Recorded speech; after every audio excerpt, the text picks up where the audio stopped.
Muy bien, llegamos al último video de tumores encefálicos. Soy el doctor Luis Miguel Vicens Rodríguez. Hablaremos ahora de los adenomas hipoficiarios. Estamos hablando del tercer tumor del sistema nervioso más común en el adulto, entre el 10 y el 15%. Su incidencia es de 3,47 por cada 100.000 personas. Es frecuente en mujeres, afrodescendientes e hispanas. Su incidencia incrementa con la edad, siendo mayor en la séptima década de la vida. La sobrevida promedio es de 18 años en hombres y de 25 años en mujeres. Las recurrencias oscilan entre el 7 y el 12%. Están originados de forma esporádica, aunque el 29% puede asociarse a alteraciones genéticas como las neoplasias endógenas múltiples de tipo 1. La clínica de estos pacientes puede deberse a una compresión del tumor que, saliendo de la cilicia turca, comprime el quiasma óptico y condiciona la llamada hemianopsia bitemporal, que, sumada a la disminución de la agudeza visual, condicionan el síndrome quiasmático. Pueden también existir síndromes endocrinos en los tumores funcionantes con síntomas tempranos causados por efectos fisiológicos de las hormonas que en exceso se secretan. Los no funcionantes pueden tener panhipopituitarismo o una prolactina menor a 150 por efecto de compresión de tallo. Explicaremos eso después. El efecto de masa puede generar síntomas focales como parálisis del tercer nervio craneal. Obviamente puede haber cefalea e hipertensión endocraneal. Recuerden ustedes la función del hipotálamo y la hipófisis. El hipotálamo regula la función de la hipófisis generando factores liberadores de hormonas. Todas las hormonas, excepto la prolactina, tienen un factor liberador positivo para la producción de TSH, ACTH, FSH, LH, la hormona del crecimiento. En cambio, la prolactina tiene que tener un factor inhibidor. ¿Por qué? Porque la prolactina no debe producirse sino hasta el momento que es necesario, por ejemplo, para producirse leche después del parto. Entonces, si tenemos una masa tumoral que comprime el tallo cerebral, la información desde el hipotálamo no llega de forma adecuada hasta la hipófisis y por lo tanto va a generar disminución en la producción de todas las hormonas, excepto de la prolactina, porque la prolactina, al no recibir la inhibición del hipotálamo, va a comenzar a producirse anormalmente, pero en volúmenes pequeños. No supera generalmente los 150, entonces a eso le llamamos efecto de tallo, es decir, disminución de la función hipofisiaria que puede existir, pero fundamentalmente aumento leve en la producción de prolactina. Entonces se clasifican los tumores hipofisiarios de acuerdo a las hormonas. Los prolactinomas corresponden al 40%, que van a condicionar galactosea, menosea y en los varones ginecomastia. Los no secretores, un 30%, que pueden tener panhipopituitarismo y el efecto de tallo, es decir, una prolactina menor a 150 nanogramos ml, por lo que hemos explicado.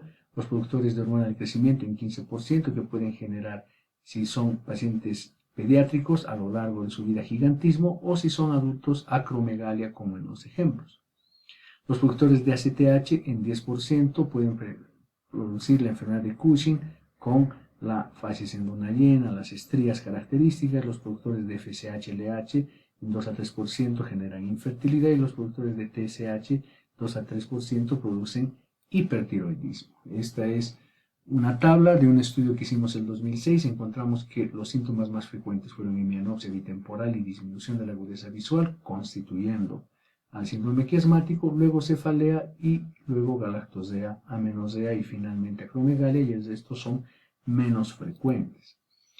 Podemos echar mano de estudios complementarios. Por ejemplo, una tomografía en un paciente con acromegalia muestra ensanchamiento de la cilicia turca, se puede ver el tumor que capta contraste y en las resonancias se puede ver más claramente tumores que pueden ir más allá de la cilicia turca, de forma moderada, más importante ya llegando al piso del tercer ventrículo o incluso ya deformando el tercer ventrículo, teniendo esta forma característica de 8, porque a este nivel, a la parte alta de la cilicia turca, existe un diafragma celular que puede comprimir parcialmente el tumor y darle esa forma típica.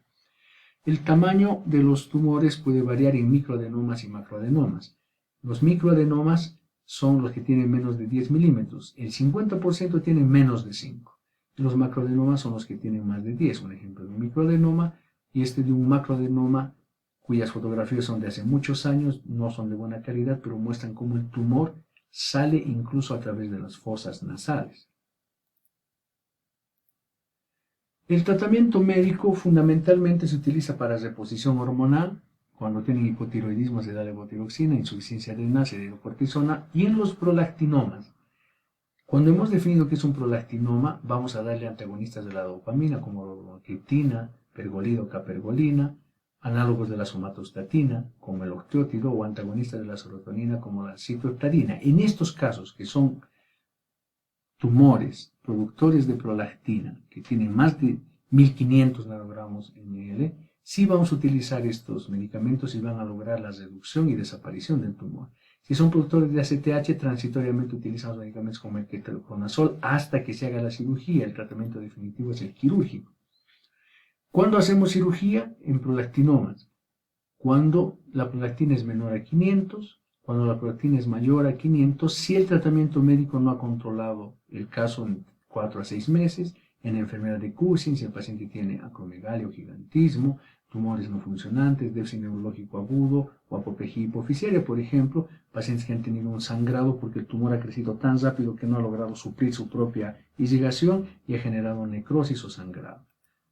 El acceso quirúrgico se puede hacer a través del cráneo, pero ya hace años se hace a través de la vía transesfenoidal, que consiste en llegar a través de la nariz al esfenoides, abrir el seno esfenoidal y a través de este llegar hasta el piso de la silla turca, remover el mismo y abrir el tumor. Obviamente se puede hacer esto con microscopía y rayos X, pero actualmente hacemos con endoscopía. Se utiliza un endoscopio que se puede introducir a través de la nariz hasta el seno esfenoidal y atravesando este se llega hasta la propia silla turca, y se puede introducir incluso el endoscopio dentro del tumor, lo que nos permite una mayor resección y una menor morbilidad. Vamos a mostrarles un caso recientemente operado. Es un paciente de 77 años que tiene cefalea crónica. Desde hace 2 años tiene disminución de la agudeza visual y discretamente el campo visual lateral, pero fue atribuido a una metropía, por lo que usaba lentes y los cambiaba. Y en el último mes presentó somnolencia y estado confusional en la última semana. Cuando lo vimos, además de la confusión, encontramos una hemianopsia bitemporal. Hicimos los estudios que voy a describir enseguida y los valores de hormonas hipoficiarias eran normales, excepto la prolactina, que estaba en 129 nanogramos ml. La resonancia y la tomografía nos mostraron un tumor hipoficiario que tenía un área de necrosis, era voluminoso, sobrepasaba los bordes de la silla turca, y por lo tanto, al diagnosticar el macroadenoma hipoficiario, decidimos por hacer tratamiento quirúrgico. Aquí vemos la cirugía.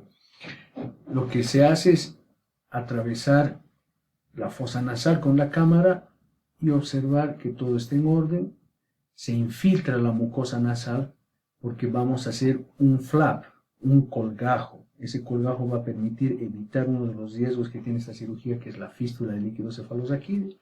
Con el equipo de otorrinolaringología, entonces se hace ese colgajo, como pueden ustedes observar con el monopolar, se está haciendo el colgajo, que nos va a permitir, les reitero, cubrir el defecto dural que podría quedar después de la operación. Entonces se tiene que hacer un colgajo amplio. Se toma la mucosa nasal, estamos haciendo la electrocoagulación de la mucosa nasal en el tabique nasal, estamos en la fosa nasal izquierda, y esto nos va a permitir generar un muy importante colgajo para luego cubrir el defecto. Entonces vean ustedes, ahí se puede observar nuevamente el electrobisturí. Vamos a comenzar a hacer el decolaje del colgajo. Vean, ahí está el cartílago nasal, el septo nasal, y ahí la mucosa. Entonces esa mucosa se la mantiene peliculada, se la pone a un lado. El objetivo, como podrían ustedes observar, es llegar hasta el seno esfenoidal. Estamos desecando el seno esfenoidal. Aquí vamos a usar un drill, un motor, para no dañar de más el hueso, solamente lo que necesitamos. Una vez que con el drill hemos sacado el hueso suficiente, tenemos que exponer el rostrum, la parte anterior del seno esfenoidal, la retiramos y finalmente ya vamos a exponer el piso de la silla turca. Aquí vemos ya abierto el seno esfenoidal y este es el piso de la silla turca, esta es la dura madre. Entonces, con el bisturí abrimos la dura madre. Una vez que abrimos la dura madre, comenzamos la disección tumoral por parcialidades. Aquí tenemos la pinza que se introduce y va sacando fragmentos del tumor. Entonces se hace esto por parcialidades. Por supuesto que estamos hablando de un espacio quirúrgico muy pequeño, hay que hacerlo todo con delicadeza. Estamos observando entonces cómo se hace la disección paulatina. Y vean, aquí están los fragmentos de tumor que vamos a ir desecando. Obviamente vamos a utilizar diferentes tipos de instrumentales. Podemos utilizar estas pinzas, como podemos observar, se llaman pinzas pituitarias, que permiten sacar fragmentos. Estas son curetas acanaladas que nos permiten también ir resecando por parcialidades el tumor. Entonces vean que mientras vamos operando hay un cierto sangrado que no es muy importante, pero lo vamos aspirando, vamos sacando el tumor por parcialidades y vean que la ventaja de la endoscopía es que podemos introducir incluso endoscopio dentro del tumor y verlo muy de cerca. Entonces ya vimos que todo está en orden y seguimos la disección con curetas, porque tenemos que sacar la mayor cantidad posible. Como este tumor está al lado de las carótidas, debajo de los nervios ópticos, entre los senos cavernosos, existen altos riesgos de lesiones vasculares. Por eso hay que ser muy delicado y hay que hacer la resección mirando. Vean que el endoscopio nos permite ver las paredes del tumor desde dentro. Hemos hecho ya una resección bastante importante. Ahí se ve la arteria carótida en el fondo, entonces debajo de la arteria carótida todavía hay tumor, entonces vamos sacando lo que aún queda. Lo importante entonces es hacer una cirugía delicada por parcialidades para tener la menor posibilidad de complicaciones. Entonces ya una vez que hemos decidido que hemos retirado todo el tumor posible, vamos a hacer hemostasia. Entonces ahí ponemos sustancias hemostáticas, por ejemplo láminas de Surgicel o láminas de Helfon, que vamos a ver ahora. Vean ustedes, ahí hemos dejado de secar y ponemos unas láminas de Helfon, que son agentes hemostáticos. Vamos a poner luego cola biológica. Este es el catéter por el que ponemos cola biológica, un selante que al mismo tiempo de hacer hemostasia nos va a permitir evitar la posibilidad de una fístula de líquido cefaloraquídeo. Es como una gelatina que de inmediato se coloca ahí y, como pueden ustedes observar, sella completamente el lecho quirúrgico. Pero no conformes con eso, recuerden, hicimos un colgajo. Ese colgajo de la mucosa nasal se pone en el área quirúrgica. El objetivo entonces es que no haya salida de líquido cefaloraquídeo, se evite la infección y este colgajo va a permitirnos eso. Pero no solamente es el colgajo, nosotros también encima del colgajo, vean, estamos introduciéndonos a través de la nariz, podemos dejar otra lámina de Gelfond para lograr consolidar nuestro objetivo, que es evitar que haya fístula, que haya complicaciones, pero además para tener un mejor resultado se introduce una sonda. Vean, es una sonda Foley. La sonda Foley, recuerden ustedes, vamos a observar, tiene en la punta un globito y ese globito lo vamos a inflar.